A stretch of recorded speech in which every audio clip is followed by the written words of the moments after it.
нийгэм, улс төр, эдийн засаг, цаг үеийн тулгамдсан асуудал, олонний анхаарал татсан чухал үйл явдлууд, түүнийг дорсон сэтгүүл.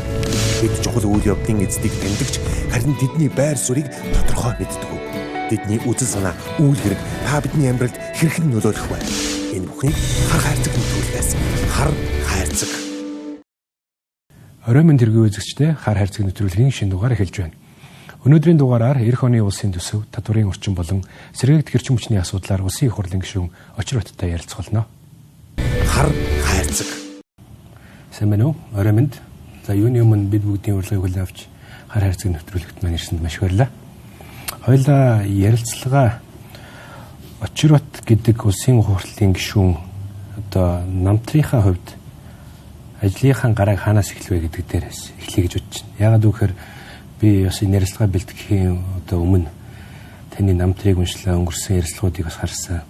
Парламент цэгийн дээр тавигдсан таны мэдээллийн хамгийн ихэнд нь 2003 онд захын туслах ажилтан гэдгийг 1 жил хийсэн гэж тавьсан байсан. Энэ надад их гоё бас сонирхолтой санагдлаа л да. Тэгэхээр та энэ одоо хэсгээс өөрийгөө танилцуулж одоо манай үзэгчдэд одоо ажиллаа, карьераа яаж эхэлж ив энэ талаар нэг мэдээлэл өгөөч. За юуны төрөнд танай хамт олонд бас маш их баярлалаа. Энэ нэвтрүүлэгтээ орж бас оролцуулж байгаад.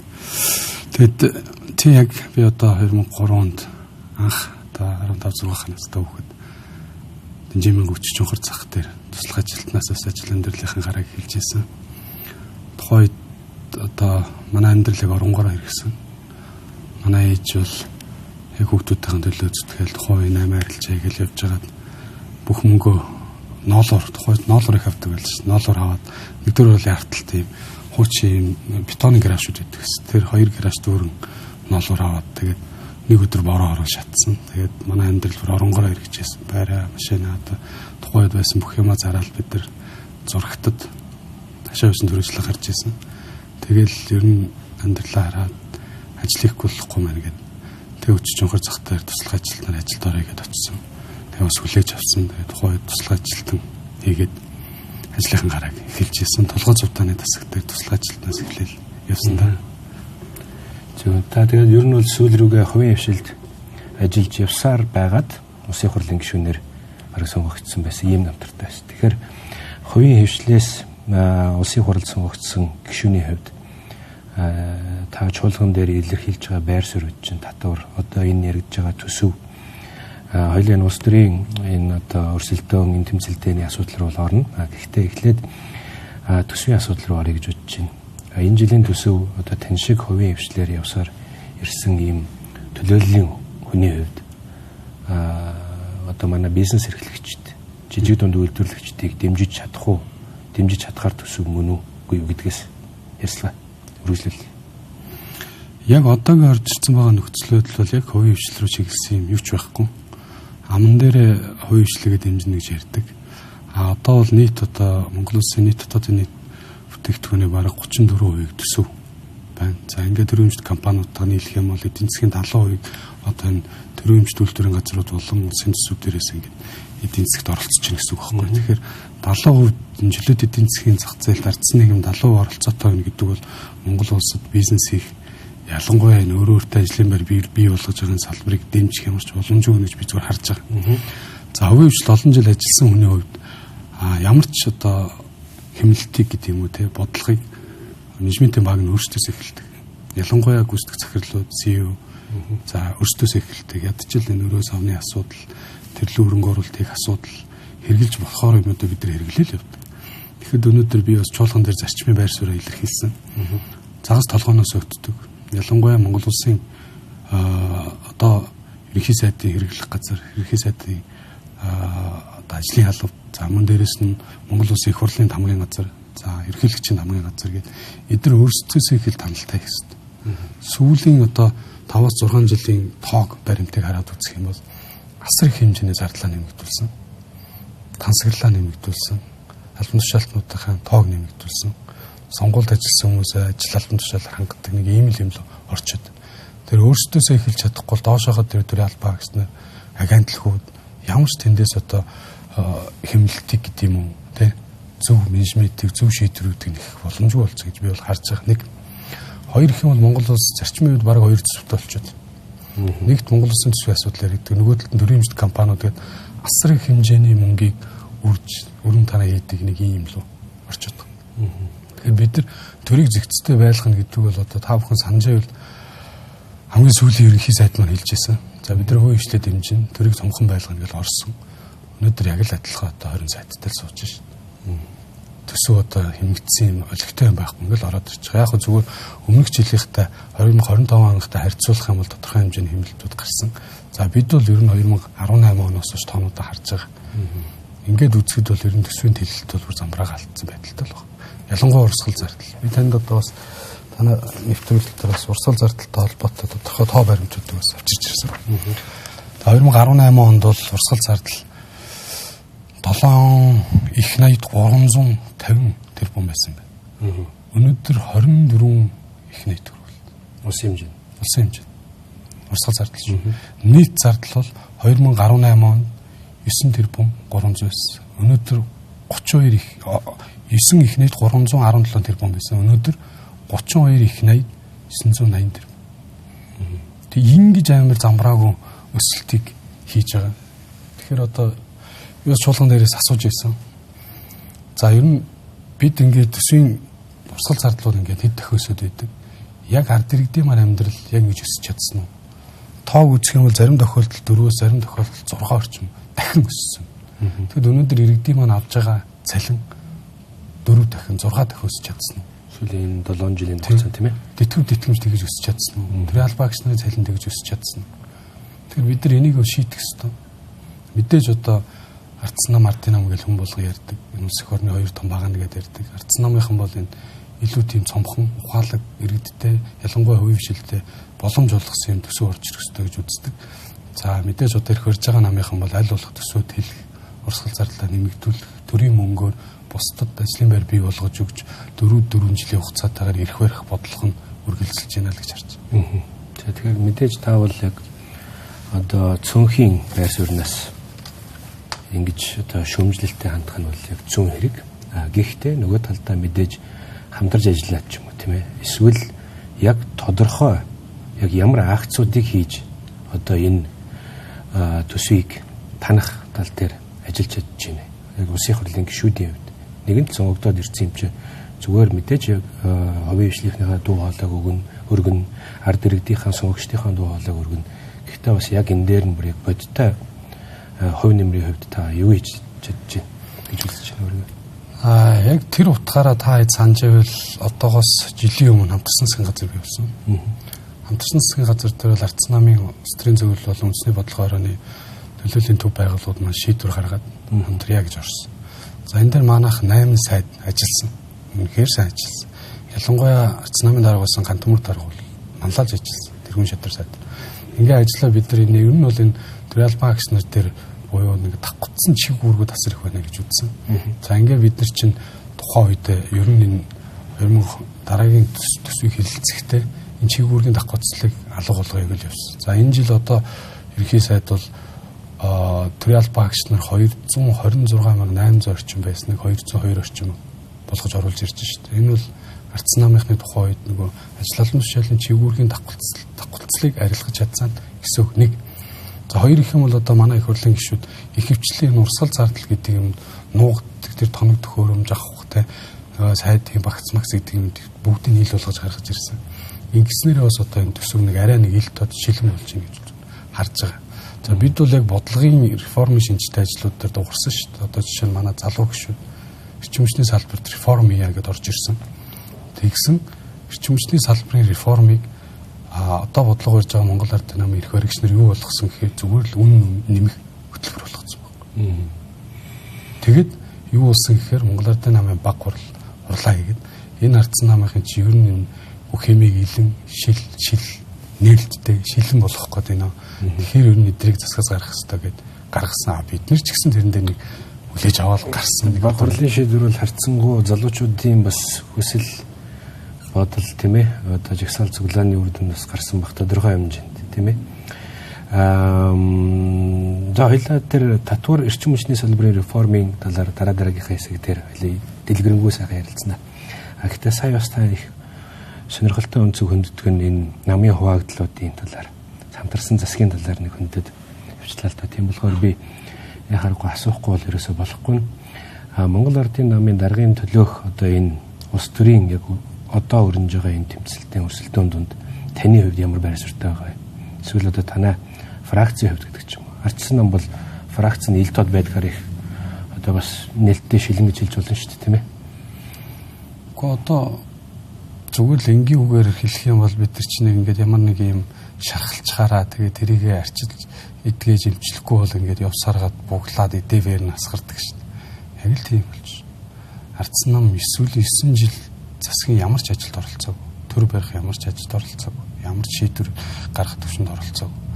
Тэгэд өнөөдөр зүгээр яг үнээр л гарч ирж байгаа. Бид ч гэсэн бүлэг дээр улс төрийн зөвлөлтийн маань орж ирээд хамтын шийдвэр гаргаад л байсан. Монгол Ардын нам бол өнөөдөр Монголын төрийг барьж авч чадахгүй байна. Тэгэхээр бид бол за одоогийн яригдаад байгаа тэр хэрэг төвөгт оролцолтоод байгаа их хурлын даргаыг асуудлаа шийдүүлчихье. Нэг хөл гүтгүүлсэн гэдгийг шийдүүлчихье. Одоо энэ Зандан шатар ерөнхий сайд ч гэсэн хэлж байгаа шүү дээ. Энэ төсөв чинь болохгүй байна. Бид нар 2025 онд алдагдaltaгүй төсөв батлаад үзцээ. Аж ахуйн нэгж хувийн ишлэлээр ярих юм бол алдагдaltaа юм яваад байх тусам тэр компани дампуурна шүү дээ. Тэгээ алдагдaltaа төсөв яваад байх тусам л энэ улсын хорон өрөнд ороод дампуурах гэдэг шүү. Тэгэхээр энэ алдагдaltaа төсөв татаж аваа энэ бодлого чинь буруу яваад байна. Ямар ч хувийн ишлэлийг өөрөө өөртөө ажлымаар бий болгож байгаа энэ орон зайг нөхгүй байх гэдэг зарчмын шаардлагуудаа тавьсан. Ардсан нам бол бүлэг дээр ч тэр нам дээр ч тэр нэг байгаа. Бид нар хамтын шийдвэр гаргаж байгаа. Зарим нэг тохиолдолд бол хэвлэлээр хоёр салсан юм шиг сэвж байна. Гэхдээ тийм бол манай бүлэг дээр бол байхгүй байгаа. Ардсан нам дээр ч байхгүй байгаа. Бид бас ардсан намын даргаыг ямар төвшөнд яаж сонгуулаа хийж харуулв та харлаа шүү дээ. Нээлттэй, шилэн, ил тод, мэтгэлцээнтэй, бодлогын мэтгэлцээнтэй шин соёлтой тийм гаргаж ирсэн. За тэгэхээр гişүнээ 2025 оны төсвийн анхны хувилбар бол нэг тийм сайхан зүйл бас байгаагүй шүү дээ. Ерөнхийлөгчийн хориг дээрээс үндэслэл дараа нь гэхдээ бас улсын хурлын гишүү бараг 100% та гарч үлээдээ хүлээж аваад тэгээд нэг алдагдaltaгүй тал руугаа орох шиг болсон. Тийм болохоор бас яг одоо ардчсан намын оролцоотой байсан засгийн газар мундаг төсөв батлаад одоо энэ болохоор хэцүү байна гэхэд бас жоохон хүндрэлттэй. Яг ингээ хөндлөнгөөс харахад шүү. Тийм. За хоёлаа татвар дээр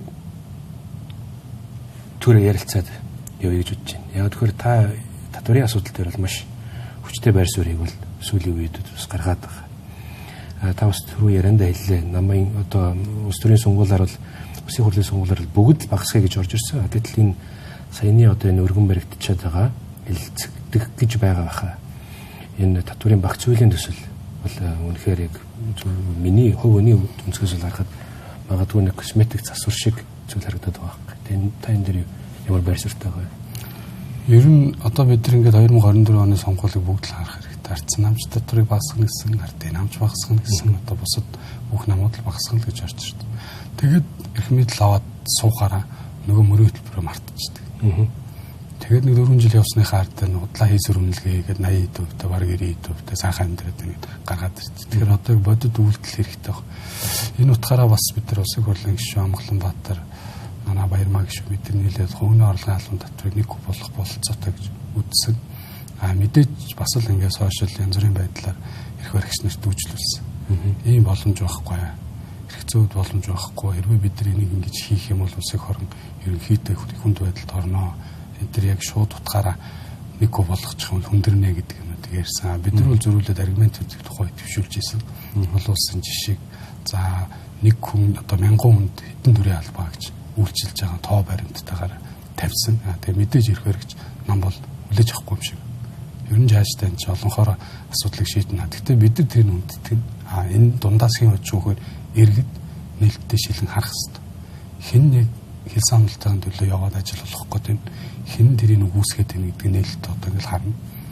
Ийм л байр суурьтай. Мэдээж бид нар дотрийн орчин одоо үнэхээр реформ хийвэл хийсэн шиг хийж хаашаа авчиж чадахгүй зүгээр энэ дотрийн ерөнхий энэ багц хуулийн дээр энэ яг үннийг хэлэхэд таны түрүүний хэлдэг бас тэр косметик гэдэг үг гэсэн үнэн багхгүй. Зүгээр өнгөн харагдах байдлыг нэг жоох илсэн маягтай. Тэгээд нэг аюу сайхан болчлаа гэдэг тийм бол байж болохгүй гэсэн байр суурьтай. За тэгэхээр хоёлаа татварын асуудлаар ярилцлагын түрүүний хэсэгт бол ярьж ирсэн. Тэгэхээр үргэлжлүүлээд энэ сэдвээр үгэнзгий жоох ороод явъя гэж бодож байна. Нэмэгдсэн өртгийн албан татварын хувьд, нөөтийн хувьд шаталсан арга хэмжээг авч одоо бууруулна гэж бол ярьж байгаа. Тийм ээ. Гэтэл яг энэ нь мөн одоо бусад татварууд дээр, нийгмийн даатгалын шимтгэл дээр ялангуяа үйлдвэрлэл бизнес эрхэлж исэн одоо тань шиг ийм бизнесмен одоо улсын хурлын гишүүний хувьд ингээ харахад бизнесүүдэд ийм ээлтэй татварын бодлого болж чадсан уу? Энэ реформ харин хэлэлцэгдэх явцад та бүгдийн зүгээс энэ дээр засварлаж нэмэлт өөрчлөлтүүд оруулах боломж байд юм уу? Энэ дээр та ямар төлөвлөгөөтэй ажиллаж байгаа? Яг нэмэгдсэн өртгийн албан татвар дээр одоо манай их хурлын дэд дарга бүрдүүлж гишүүн байна. 5% гэж санаачилж ирсэн. Олон янз бүрийн ингээд юмуд явдаг. Би бол зүгээр хувь гишүүнийхээ байр суурь бол нэмэгдсэн өртгийн албан татварын анхныхын суурь ойлголтоо аюулсаа ойлгох хэрэгтэй. Энэ бол бид нар энэ зах зээл дээр буюу одоо энэ Монгол улсад оролцож байгаа, эдийн засгт оролцож байгаа бүх хэсэг дээр далд эдийн засаг буюу хойно байгаа, харагдахгүй байгаа тэр мөнгнүүдийг гаргаж ирэл гэсэн гол санаатай байна. Тэрийг юугаар шахах вэ гэхээр ирэх дээр л шахаж гаргаж ирэх боломж одоо ийм нэг ийм одоо юу гэдэг татварын ийм том ойлголт. Тэгээ энийг төгсөж чадсан уу гэж чадаагүй бид нэр. Шууд татвар болгоод төр одоо ингэ аваад. Жишээ нь улсын төсөвтөр нэмэгдсэн өртгийн албан татвар чинь баг орлого талдаа 7.80 орчим бүрдүүлж байгаа шүү. Тэгэхээр бид нар энэ дээр бас нэлээд сайн ингэж ярилцах хэрэгтэй. Үндсэн энэ татварыг чинь өөрийнх нь суур ойлголж юу? Зүгээр татвар авах гэж авсан юм уу? Энэ далд эдийн засгийг илүүлэх гэж энэ нэмэгдсэн өртгийн албан татвар чинь гаргаж ирсэн. Тэгэхээр ер нь бол шууд утгаараа мэдээж тодорхой хэмжээний зардал бол гарна. Тэр татварыг татж авахын тулд байцаагч нар ажиллана. За тэр урсгал зардал юмнууд гарна. Гэхдээ ер нь бол илүү шилэн нээлттэй байхын тулд 10% татвар авлаа гэхэд буцаа олголтын 9% байд юм. За 5% гэж аргументууд яригддаг. Буцаа олголтын 1% байд юм. 4% байд юм уу те. Ингээд шууд ил болох хэрэгтэй. Тэгж чадах юм бол иргэд нөгөө бараа үйлчлэх авч байгаа юм болгон дээр юусе нэмэгдсэн өртгийн албан татвар. Нөгөө бусад далд эдийн засгт байгаа юм шахаад эхэлж чинь. Инхээр ер нь манай нийтдээ дотоодын нийт бүтээгдэхүүнчүүд хэд болоод байгаа гэдэг суур үндсэн тоонууд бол гарч ирэх хэрэгтэй байна. За нөөтийн хувьд бол ийм эндээш болон хувь хүний орлогын албан татвар дээр таны байр суурьд яг нь нийгмийн даатгалын шимтгэл дээр бол айгүй төвөгтэй. Би бас олон талаас нь үзсэн. За ялангуяа нийгмийн даатгалын шимтгэл ч өөрөө ингээд дотроо ингээд олон сангууд руу цаашаа орчдөг. Одоо тэтгэр авч байгаа иргэд маань шууд холбоотой. Нийт нийгмийн даатгалын шимтгэлийг нэг сая 200 орчим мянган иргэн төлж байна. Эргээгээд тэтгэр авагч нарын 520 орчим мянган манай ахмадууд байгаа. Тэгэхээр энэ дээр нэлээд тийм реформын шинжтэй. Нэг бол нэг яг нэг тодорхой 5-10 жилийн хугацаанд төр өөрөө зардлын таагаад явах нэг юм бол бүр тэглэх нэг юм шийдлийг гаргаж авах хэрэгтэй. Үгүй бол дахиад шаталсан байдлаар ямар ч байсан нийгмийн даатгалын сан өөрөө юм үргүү ажилтдаг юм системийг ухсрах хэрэгтэй. Одоо жишээ нь бид нар өнөөдөр нийгмийн даатгал төлж ийм ихэд тэр даатгалын мөнгө чинь буцаага шууд бусад сангууд руу очиод ингээл усын төсөв дээрээс татаас өгөөл ингээл явж байгаа шүү дээ. Тэгэнгүүт одоо яг бид нар юу гэдгийг та өнөөдрийн төлж байгаа нийгмийн даатгал чинь ирээдүйн таны тэтгэврт гарахад танд буцаад очих мөнгө л өссөн байхгүй. Бид нар одоо ингээд ер нь бол ирээдүйгээс ингээл аваад шимэгчлээл ингээл амьдэрч. Тэгэхээр энэ дээр реформын шинжтэй юмнууд үлхийх ёстой гэж би зүгээр хувь гишүүний хувьд хардаг. Тэгээд яг тооцоолттой ажиллахад энэ өнгөрсөн 30 хэдэн жилийн алдаанууд ч яг хүнд байдал руу шахаад ингээ оруулаад ирсэн юм бэл. Тэгэхээр энэ дээр аль нэг загварыг сонгоод зөрөгтэй реформын шинжтэй нэг удаагийн үйлдэл хийх ёстой гэж би зүгээр хувь гишүүний хувьд хардаг шүү. Хувь хүний орлогын албан татвар дээр.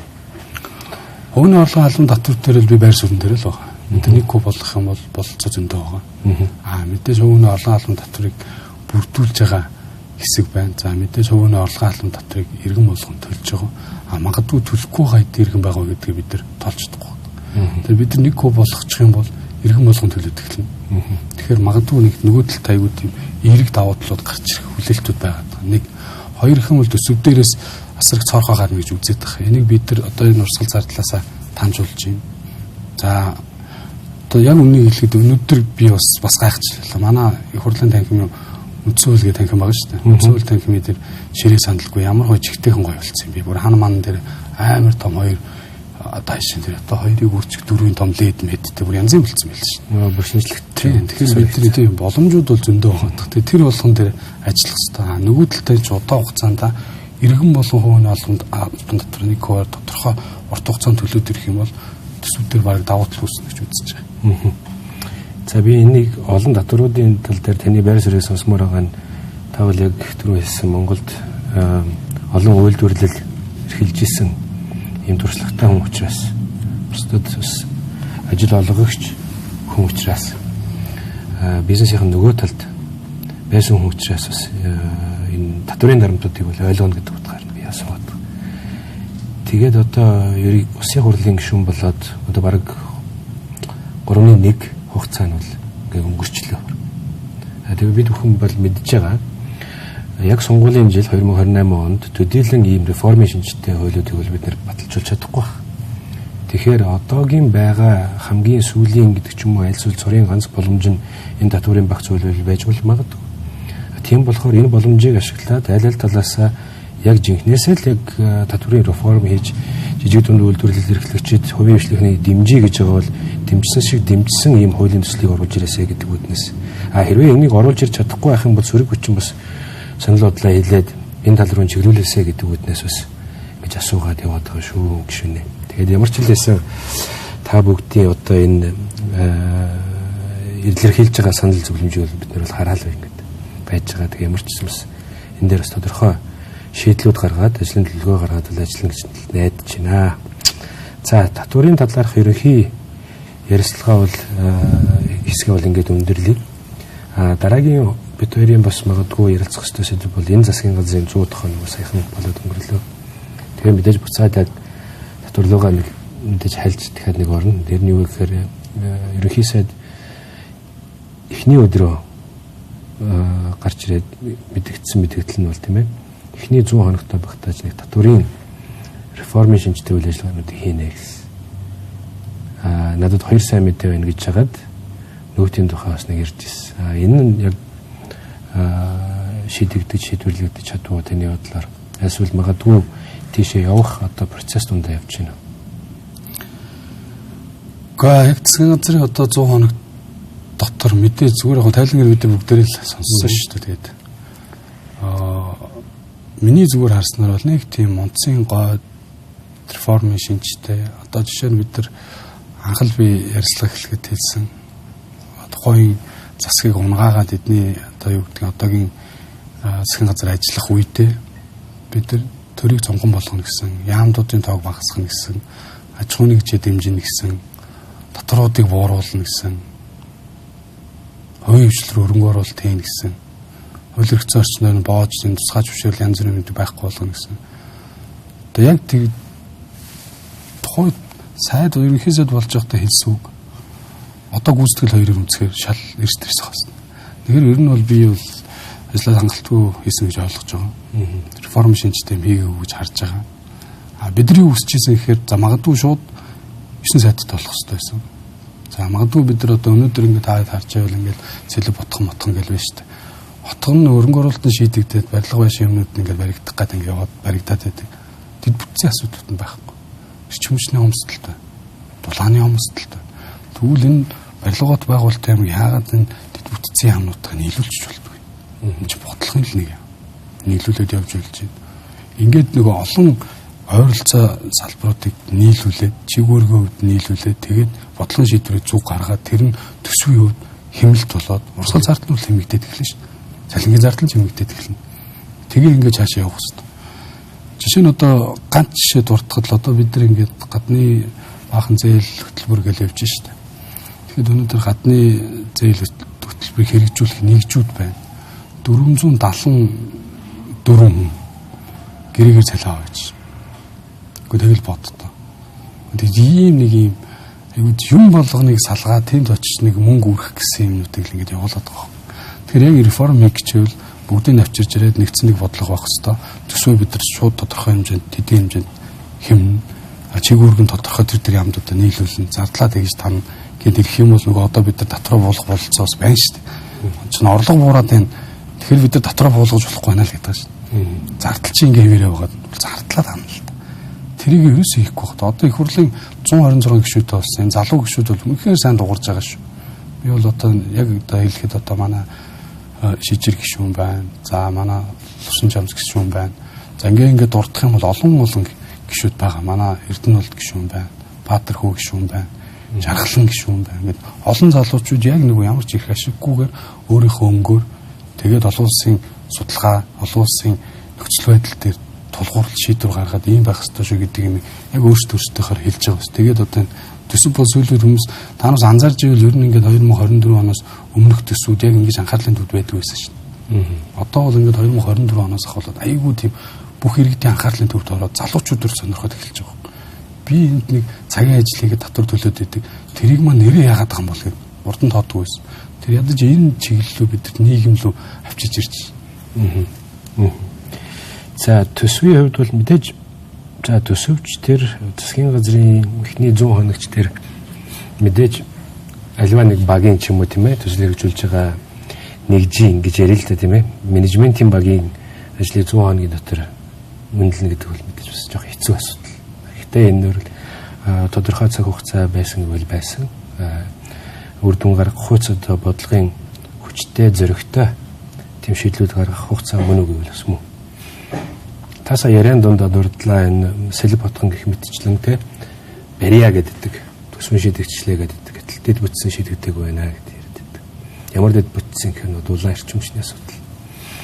Саяхан бас та сэргээгдэх эрчим хүчний одоо тархвар их үүсвэрүүдийн судалгаа хийгээд улсын хурлын зарим гишүүдэд танилцууллаа гэж иржсэн.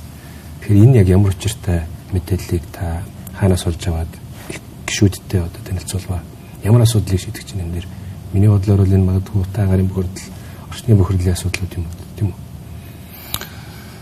Их хурлын хамгийн газраас ажлын хэсгүүд гаргасан. За үүнтэй холбоотой манай Монгол Ардын намын өөрөнжөө гишүүн одоо энэ 14 мега төсөл гэж яригдлаа шүү дээ. Энэ том төслүүдийг хариуцсан ажлын хэсэг бий болгосон.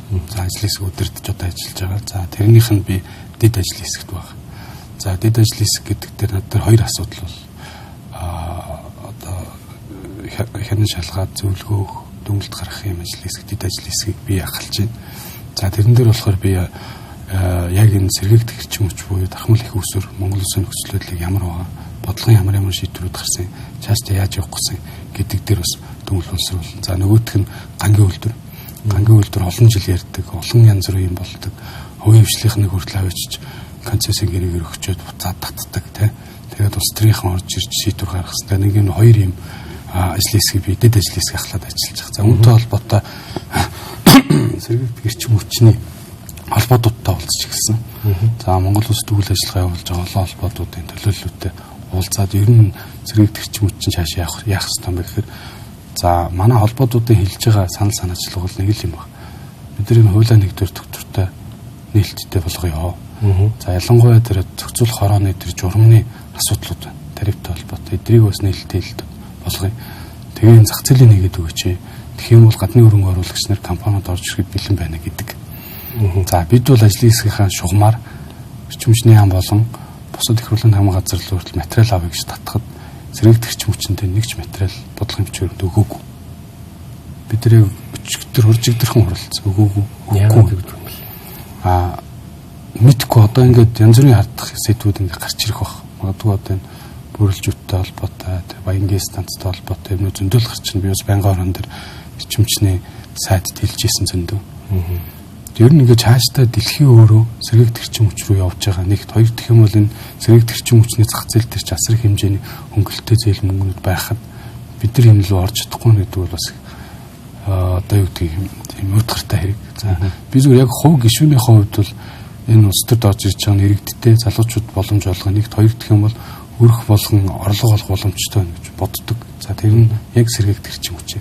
За яг энэ утгаараа би энэ хавар намайг бас дэмждэг сан байдаг. Тэр сангийнхаа өнөختүүдтэй хараад Facebook дээр нээлттэй зар тавьж байгаад хоёр айл дээр хийж хэрэгжүүлсэн баг. За 11 кВт-ийн нарны панел, 20 кВт-ийн батарей ороогууртай, 20 кВт-ийн инвертертэй хибрид систем хийсэн. За яг одоо 28-30 м квадрат талбайтай гэрт бас 5 кВт-ийн нарны панел, 10 кВт-ийн батарей ороогуур, 10 кВт-ийн 5 кВт-ийн инвертер тавиад хибрид систем өгсөрсөн. За одоо өнөөдөр үр дүн яаж гарч ийн гэхээр ямар ч хэлсэн өөрийнхөө тогийг үн төлбөргүй хэрэглэж байна. За дахиад төвийн хибрид систем болохоор төвийн шугам руу буюу одоо эрчим хүчний их усэр бас нэмж өгч төврөв өгөөд 980 орчим мянган төгрөгийн авлагатай болсон байна. Тэгэхээр тэр өрх орлого олохос боломж нэгдээд байгаа. За хэрвээ бид нар энийг бас би тэгээд тэр их хурлын гишүүдтэй зөв ойлгуулад явахын тулд холбоотой их хурлын гишүүдтэй уулзуулсан. За уулзуулаад ямар үр дүн гарсан гэхээр за ер нь хэдүүлээ цаашдаа нэг юм сумыг жишг сум болгоод хийгээд үзүүлчихье. Ямар ч асуудалгүй байж тээ. Нэг сум одоо юу гэдэг нь 2-3 мянган эрхэнтэй зарим жижиг сумуудч байгаа. Хэдэн хашаа байна. 0.7 газартай иргэн болгон өөрийнхөө тэр газар дээр өрх үйлдвэрлэл эрчим хүч үйлдвэрлэх боломж гарч ирээд байгаа. Үнэгүй тог. Дээрээс нь төвийн сүлжээнд өгөөд орлого олно. За нэг хоёр их юм бол энэ их хэрчээ аваад иргэн болгон ойлгоод за төр засаг ойлгоод гадны одоо юу гэдэг нь та бас олон улсын байгууллагад олон ажилласан хүн байна. Гадны байгууллагууд энийг ойлгоод бид нэр хашаа болгоно тийм болгоод чадах юм бол яах вэ гэхээр энэ утааны асуудлыг шийдэж чинь. Бид нар энэ утааг шинжлэх ухааны техник шинэ инновац технологиор шийднэ гэхээс ингээл юм шатаагаал ах мал утаа гараал. Тэгэхээр ер нь энэ чиглэл рүү айлуулах ажлыг гэж боддог. Тэгээд хоёр айл дээрээс одоо энэ намар болоод туршилтын юмнууд болоод явчихна. За ер нь цаашдаа бид нар нэг юм гудамжийг хийж үзүүлмээр нэг юм сумыг ингэж өөрчилж үзүүлмээр. Тэгэх юм бол бид нар утаанаасаа сална. Өрх бүр орлоготой болно.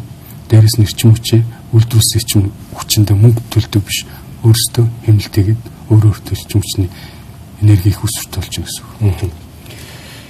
Сэргээгдэх эрчим хүчний саний таны ярьдаг энэ шийдлийг одоо орон даяар нэвтрүүлэх юм эсвэл за сум дээр эхлээд нэвтрүүлэхэд энэ дээр яг асуудал нэг хаана багт. Засгийн газар дээр юм эсвэл та бүгдийн хууль тогтоомж одоо батлах хэвээр улсын хурал дээр байгаа юм. Яг энэ гол асуудал нэг хаана гэж харж байна.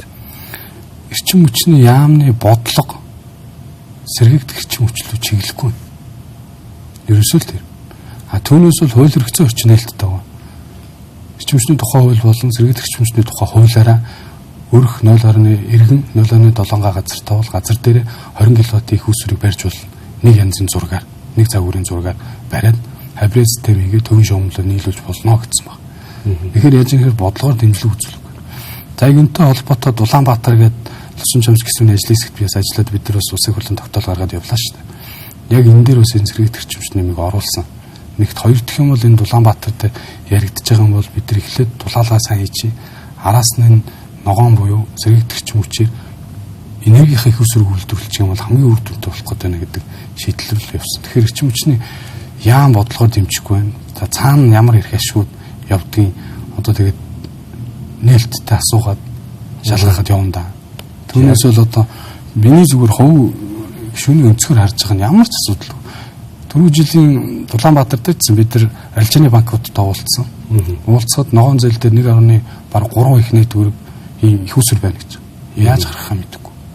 Олон улсын банкудтай, олон улсын байгууллагатай уулзахаар ер нь сэргээгдэх рүү буюу ногоон зээл бол байгаа шүү гэдэг юм хэлдэг. Тэрийг аваад иргэн болгон руу өгөөд иргэн тогоо төлж байгаа юм шиг буцаагаал төлж шүү. Санхүүгийн системч аягүй амархан байна. Хоёлаа ярилцлагынхаа яг өмнөхийн хэсгээр та айл өрхүүдийн түвшинд сэргээгдэх эрчим хүчний их усруудыг хибрид систем өгсраад төвийн систем шугамдаа өгөөд таны одоо туршиж судалж үзсэн хоёр айлын хувьд бол нэг айл нь бүр одоо улсаас гэсэн үг шүү дээ. Нэгэсэндээ эрчим хүчний яамнаас 930 мянган төгрөгийн авлагатай яг одоогийн байдлаар байна гэж ярьж байна. Гэтэл яг энэ дээр эрчим хүчний зохицуулахаараа болон одоо бусад байгууллагуудаас гаргасан тогтоомжоос болоод энэ авлагатай айлууд бол авлагатай хэвээрэл байгаа. Өнгөрсөн хавар бид бүхэн бас хар харьцаг нэвтрүүлгээрээ эрчим хүчний салбарын олон экспертүүдтэй уулзаж ярилцж ирсэн. Тэдгээрийн хүмүүсийн одоо гаргаж ирсэн нэг санал нэг одоо зүйл бол эдгээр айлууд мөр буцааж мөнгө авах тэгээд нэгсэндээ төлбөрөө авах одоо боломжгүй байгаад байна гэж яриад байгаа. Энэ асуудлаас яг хаана юм бэ? Энийг одоо таны хувьд шийдэхин тулд ямар гарц гаргалгаа байна гэж таарч байна? Эрчим хүчний зохицуулах хороноос гаргасан журмаар үнэлгээ хийгдээд явж байгаа. За энэ бас их асуудалтай шүү. Энийг ингээд ухаад уудлаад ярих юм бол. Сэргээгдэх эрчим хүчээ одоо юу гэдгийг одоо өндөр чадлууд буюу хэдэн мегаваттаар нь үйлдвэрлэж байгаа хувьчлүүд байгаа. За тэд нар 1 киловатт эрчим хүчийг одоо Монгол төгрөгөөр бараг 600 орчим төгрөгөөр өгж байгаа компаниуд байна. 500 400 гаруй доотлол нэг 400 орчим өргөж байгаа компаниуд байгаа. Тэгээд иргэд болохоор өгөхөөр 280-аар аваад байдаг. 300-аар аваад байдаг. Иргэд үйлдвэрлээд өгөхөөр тэгсэн мөртлөө мөнгө нөгдөг. Тэр компаниуд нь болохоор ч олон жилийн өмнө хийсэн компаниуд шүү. Компаниуд нь болохоор бараг өдрийн доллартай. Өдөр болгон бараг мөнгө аавна гэд үзээд байдаг. Иргэд үйлдвэрлээд өгөхөөр өгдөг дүүцүүлнэ. За одоо ингээд өвөл болонгоо та эрчим хүч чинь дулаанаа шийдээд эхлэхээр хүрхээ болоод буцаагаад аавн дүүцүүлэн маягийн юм яриад байдаг. Би бол энэний эсрэг үү. Одоо жишээ нь тэр иргэн өнөөдөр 930 мянган төгрөг сая төгрөгийн орлого одоо бараг болцсон байна. Тэр сая төгрөгийн орлогоо сар тааваад тэрийг эдийн засгийн хэрэглэлтэнд оруулах тэр айлт хэрэгтэй. Тэгж ярих юм бол тэр сая төгрөгийг өгөхгүй тэнд байлгаж яхаар банкнд байсан бол тэр чинь тодорхой хэмжээний хүн өсөдөө явж байгаа юм. Тэр энэ дээр бол би зарчмын байр суурь бол өөр өгдөг. Өгөх ёстой. Энийг цэсэн шахна. Одоо олон айлууд энийг хийгээд явах юм шахна. За дөрөв би мэрэгжлийн холбоотуудтай уулзж гин гэсэн. Холбоотуудын ерөнхийлөгч болон тэнд байгаа инженерүүд бас бүгд шийдсэн. Инженерүүд нь үрж ир суугаад яг надад гар утснаас харуулад энэ хараа би одоо ингээд 3 сая 800 мянган төгрөг авлахтай. 4 сая 300 мянган төгрөг авлахтай. Олон айлууд шийдсэн байгаа шүү дээ. Зөндөө айлууд шийдсэн. Тэгэхээр энэ айл болгон одоо ингээд нэмэх тусам ингээд өмнөд гүйцэгдэх хэрэгтэй. Тэр айлууд үйлдвэрлэгээд эрчим хүч өгж мөнгө нөх хэрэгтэй. Харин тэрийг дунд нь ямар нэг станцууд бариад өргөөд одоо яг өндөрлөө шилжүүлж авахгүй тэр дэд бүтцийн ажлаа бол эрчим хүчний бодлогоор хийх хэрэгтэй. Иргэн үйлдвэрлэл хийж ийн гэдэг бол тэр эрчим хүчийг аваад тодорхой шууд сар болгоны хуваарьтай өдөр мөнгө нөгдөг байх хэрэгтэй.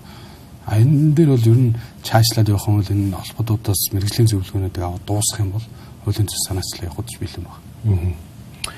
Тэнийг Сэргээх эрчим хүчний тархуур их өсвөр ярангууд мэдээж яг манай гэдэг ч юм уу тэр эрчим хүчний салбар их хүмүүс бол маш их баяртай хүлээж авч байгаа улсын хурлын гишүүд бас төлөөллүүд ийм гарц гаргалгаа ярьж байгаа дээр энэ нь бол нэгдүгээрт зөвхөн эрчим хүчний асуудал биш. Энэ эргээд мэдээж та түрүүс хэллээ. Агарын бохирдлын асуудал. Жилдээ бид бүхэн эдийн засгийн агуулгаараа эрүүл мэндийн хохирлосоо болоод дотоодын нийт бүтээгдэхүүний 10 гаруй хүртэл одоо ийм хохирол амсж гин гэсэн судалгаанууд өнгөрсөн жилүүдэд бол гараад явж ирсэн. Монгол улс нэгдсэн үндэсний байгууллагын одоо Парисын гэрээнд өгсөн амлалтынхаа хүрээнд бол 2030 он гэхэд бид бүхэн эрчим хүчнийхээ их өсвөрийг хамгийн багадаа 30% дээр зэрэг эрчим хүчийг 30% дээр очих хэрэгтэй гэсэн амлалтыг өгсөн мэт. Одоо ингээд гишүүн болоод энэ олон шийдвэр бодлогууд дээр ингээд хараад байж хаад 2028 он гэхэд тийм ээ энэ амлалтандаа хүрч чадхаар байна уу? Та одоо хэр их ихтгэл өмчлөлтэй байна? Нэг дотор нь ороод ажиллаж байгаа юм. Би өөрөө сэтгэхгүй байна.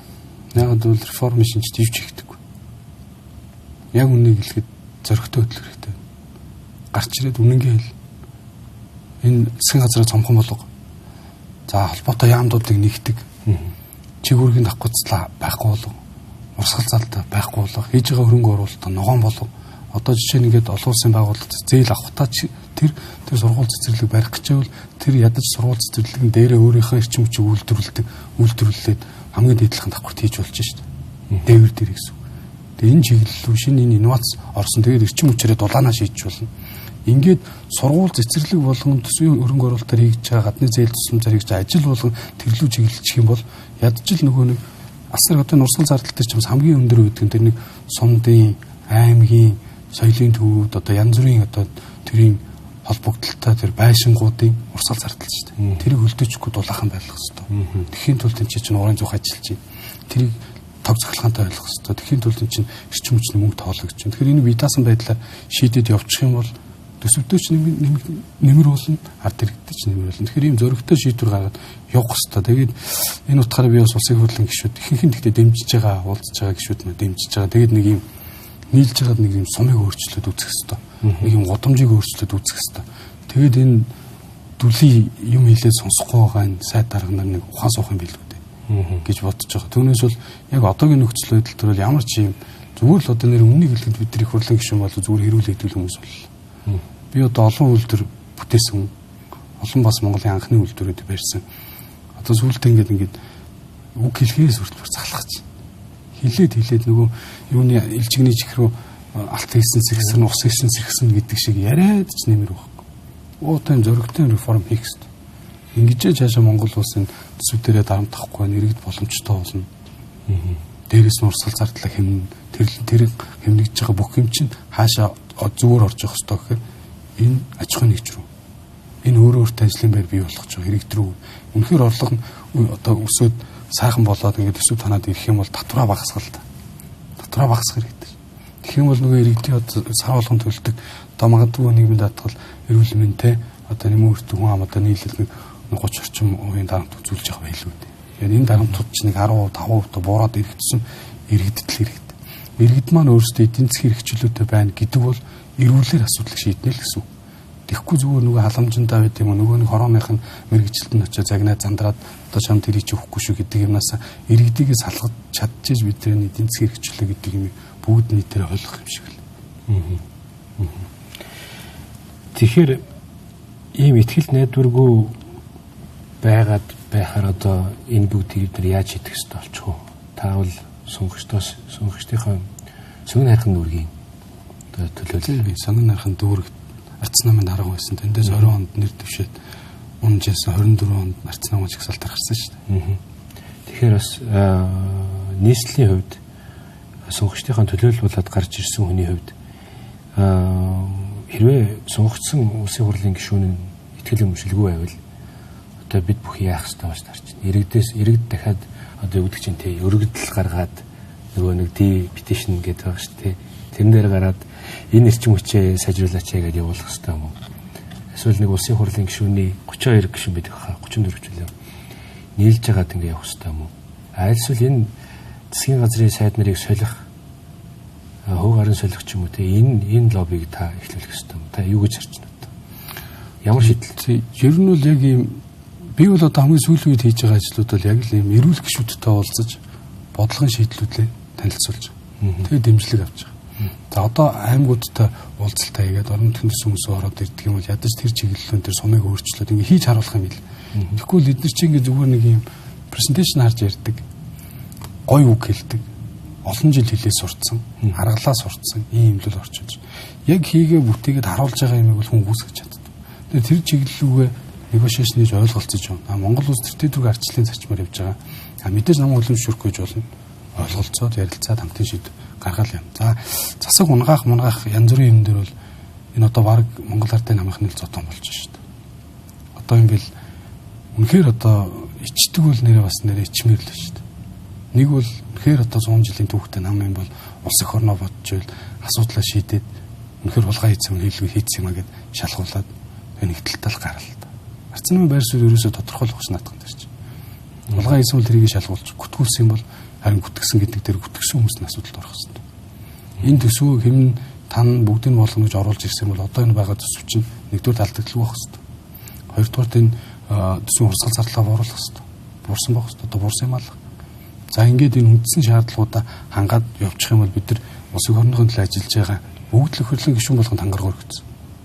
Хин ч нэг одоо улсын орныхын эсрэг ажиллаж бодохгүй. Гэхдээ бодлогын хувьд ингээд ялцарсан энэ схем нь байнгын ажиллаад байгаа. Энэ систем ч ерөөсөө ингээд ажиллаад байгаа. Тэр энийг л болох хэрэгтэй. Тэхийн тулд эдгээр зоригтой реформ шинжилт ажил хийх хэрэгтэй. Зүгээр би зүгээр нэг юмд бол итгэлтэй байгаа. Энэ ингээд үнд гүйцэгдэнгээд эдгээр ингээд муухай одоо юу гэдэг нэг одоо муу үгээр хэлэх юм бол хогийн энэ ялзарсан эддэг бодог авилгал хэл ахуултаа хамаарал бүхий нөхдүүдтэй энэ юм явсаар хагаад дуусч байгаа одоо бол. За магадгүй одоо ингээд 2027 оны ерөнхийлөгчийн сонгуул 2028 оны сонгуул дээр Монголын ард түмэн дахиад 3 жилийн хугацаанд ямар амар юм ирэх баригч нар юу хийсэн гэдэг нь ил нээлттэй болох баг. За тэгээ хамгийн найдаж байгаа юм бол одоо шүүх. Бид нар плант зэсгэлтэй шүүх зэсгэлтэй итгэдэг. Энэ шүүх өөрөө цэвэр байгаад эрүүл тунгалаг шалгаад зөв бурууг гаргаж ирээд иргэдтэй нээлттэй хэлгэлцдэг. Бид ч гэсэн тэрийг шахаад ажиллах хэрэгтэй. Ингэжээж бид нар одоо арай жоохон эрүүл тал руу явна. Тэгтээ чинь өргөс авсан юм шиг явчихгүй л байна. Зүгээр хамгийн том давуу тал бол энэ 126 гишүүнтэй болсон. Нэг хоёр их юм бол ардсан намаас энэ одоо 42 гишүүн хурлын гишүүн боллоо. 42 гишүүн 42 өөр өнгөөр төсвийг хүртэл 42 өөр өнцгөөс нухаж гаргаж ирж энэ дээр чи асуудал нь эн чинь болохгүй. Энэ дээр хэмнэлт хийж боломж байгаад яагаад хийхгүй юм дуурж шít. Эн чинь л одоо энэ ардчлалын гол одоо юу гэдэг нь амис юм уу та. Хэвээ ардс намынхан магадгүй дахиад нэг 10 хэдэн гишүүнтэй байсан бол чадахгүй шүү дээ. Юу ч ярьж чадахгүй. Хоёлаа улс төрийн тоонд энэ их одоо хагарал өрсөлдөөн болоогүй мэт гоё хар харьцагчны бодлого эрчим хүчний асуудлыг гоё ярмаар гэтэл яа харахгүй сүүлийн магадгүй 10 жил ч мэдгүй. Намайг л улс төр харж ажиглаж ихэснээс хойш магадгүй хамгийн том хагарал энэ байж магадгүй. Учир нь энэ 7 хоног гэхэд л 2-3 хоногийн өмнө засгийн газрын тэргүүн ерөнхий сайд гарч ирээд хууль зүйн сайдаа асуулаад шинэ хүнээр томилоод бүр тусгай зорилготойгоор одоо мандаттай гэж бараг хэлж болох үс одоо ийм асуудлуудыг гаргаж тавьж байна гэдэг чинь өөрөө магадгүй одоо таны төлөөлөл байгаа улсын хурлын болон одоо засгийн газрын хооронд асуудал болчиход байна л та. Тэгэхээр одоо энэ зүгээр сүүлийн энэ сайдын томилгоон дээр төвлөрөөд ярил л та тийм ээ. Энэ дээр гэхэд одоо жишээ нь та энийг хэр зөв шийдвэр гэж харж байгаа. Эсвэл энэ улс төрд байх ёстой үйлдэл тохиолдол уу? Яг зүгээр яг үндсэн хуулиар ерөнхий сайд толгогдсон бүр хэрэг. Ерөнхийлөгч их хурл танилцуулна. За бид чуулган дээрээс нээлттэй асуулт асуув. Хариулт авна. Тэгэл хангаар хөргөн. За энэ бол яг бид нар энэ гүйцэтгэх засаглалаа хүчтэй болгоё. Тэгэхгүй бол энэ гүйцэтгэх засаглалаар ч олоодоо тоглоод ажил хийхгүй байна тийм ингээд ерөнхий сайдыг бэртэ болгосон. Багаараа ажил үр дүн гарга улс эх орныхаа эдийн засгийг тэл иргэд авч байгаа цалингийн нэмэгдүүл тийм болохоор та одоо бодлогоо хэрэгжүүлэх гэдэг ийм том эрхийг өгсөн. Тэр эрхийнхээ хүрээнд хийсэн гэж нэгдүгээр харж байгаа. За хоёрдугаарт гинт ийм нөхцөлөд үүсэж байгаа. Тэгвэл одоо Мөнхбаатар хууль зүйн дотоод хэргийн яамны сайд ардын намын бүлгийн дараагаар ажиллаж байгаа сайд бол гараа сүнжтэй. Тэр хүн хуульч нь хуульч. Олон сонгогдсон. Бүхэлдэн Монгол ардын намын бүлгийн дарга байсан юм шүү.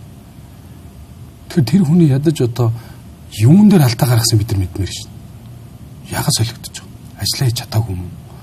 Авилгал хийх авах атсан юм уу? Яатсан тэр хүн?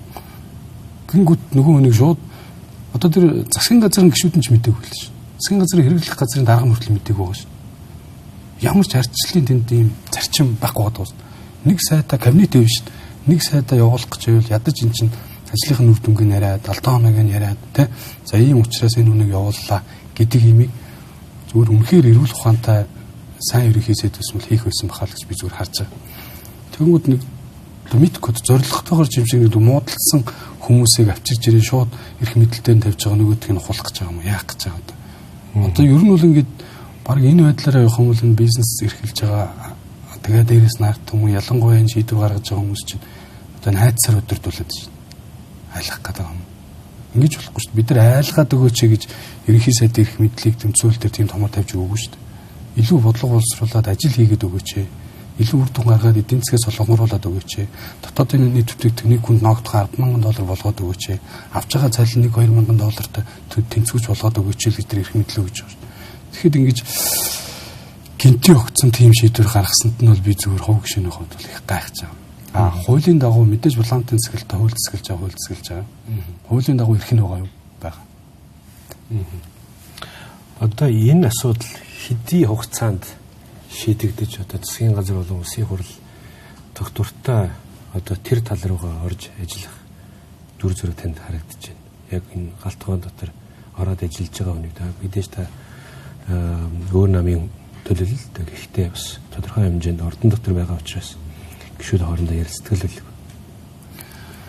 Зүгээр тэгээд дахиад нөгөө ерөнхий сайдын бүр эрхтэй холбоотойгоор одоогийн манай ерөнхий сайд маань засгаа бүрдүүлэхдээ илүү тийм нээлттэй реформ хийж чадхаа тийм үзэл санааны манлайлагч дээрээс нь нөгөө тэг шин техник технологи инновац суурьтай ийм хүмүүсийг бас сайдаар тавьсан байсан бол арай өөр байх байсан юм л гэж би зүгээр харж байгаа хөвний хувьд. Тэгэл зүгээр нэг юм нэг ярианы тохирооны ч гэх тийм урд нь хийжсэн туршлагатай ч гэх тийм үү ийм маягаар тавьчихаар тийм чинь шинжилэл гарахгүй шүү дээ. Одоо жишээ нь туршлагатай үзэгчнэр одоо надтай уулзаад зөвлөдөг байхгүй. Янз бүрийн салбарын юм л ороод ингээ явах юм бол тэр салбарынхаа бүр ингээ дотор нь ороод ингээ явчихаар тийм дунд чи янз бүрийн нөгөө одоо муухай богцсон юмуд ч байгаа. Тэд нар чинь ингээ хамаа залгаад авчдээ шүү. Тийм байж болохгүй. Үзэл санаагаа сан үнэцүүлсээ бод. Яах гэж өнөөдөр жишээ нь би бол 2016 онд ардсан намыг сонгож орж ирсэн баг. Тэр намын эрхэм зорилго үнэцүүлсэн л минийхтэй л нэг байсан. Тэгэл би орж ирсэн. Би одоо нэг намын гишүүн болоод 9 жил болж байна. 10 дахь жилд тавьж байна. тэнд нөгөө эрхэм зорилго нь хүртэл юм байсан шүү дээ. Одоо би бол чийжэр хүн бүр хүсэл мөрөөдөлтэй өрх бүр аз жаргалтай амьдрах хөгжлийн боломжийг гэж байгаа шүү. Дэмжсэн иргэдэн эргэтгэж эрх чөлөөтэй ардсан нийгмийг зохицлон бүтээх нь ардсан намын эрхэм зорилго юм. Үнэхээр гоё таалагдсан. Хүн бүр хүсэл мөрөөдөлтэй гэж байна. Тэрнийхэн төлөө залуучууд ч одоо яваад шүү дээ. Үнэтсүүлсэн ингээд нөгөө тэр шодрогосны эрх чөлөө, үндэсний эрх чөлөө, эдийн засгийн эрх чөлөө, хувийн эрх чөлөө ардсан нам бол дээдл нэг ингээд тавьчих. Тэр нь итгэж үнэмшээд ороод ингээд өдөө хүртэл явж байгаа. Тэрнийхэн одоо суур зарчим дээрж байгаа. Тийм болохоор бидний эдийн засгийн эрх чөлөөг олгохын тулд хин эдийн засгад итгэж авч явж байгаа. Дотор төлөгч. Хин төлөөд байгаа. Аж ахуй нэгж эрхэлж байгаа, аж ахуй нэгж бизнес эрхэлж байгаа залуучууд. Тэд л төлж байгаа шүү дээ.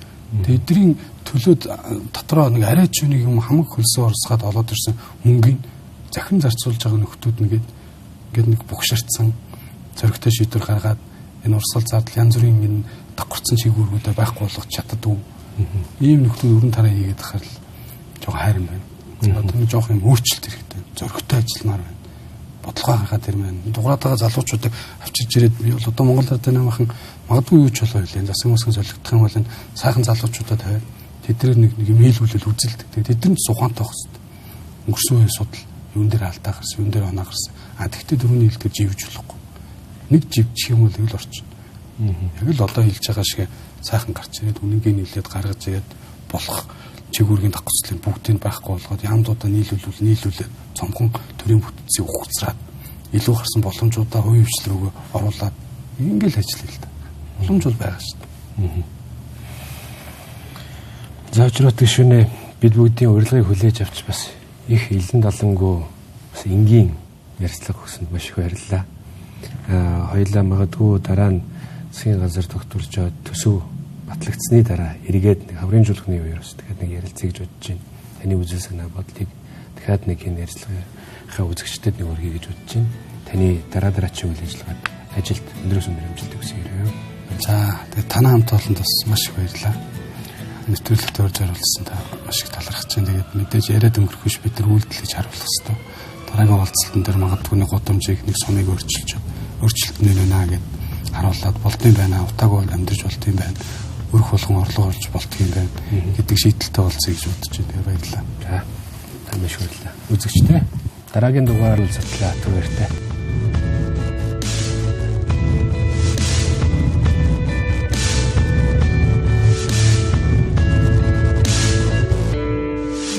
Улс төр, эдийн засаг, цаг үеийн тулгамдсан асуудал, олонний анхаарал татсан чухал үйл явдлууд, түүнийг дорсон сэтгүүл. Бид чухал үйл явдлын эздийг тэмдэгч харин тэдний байр суурийг тодорхой мэддэг.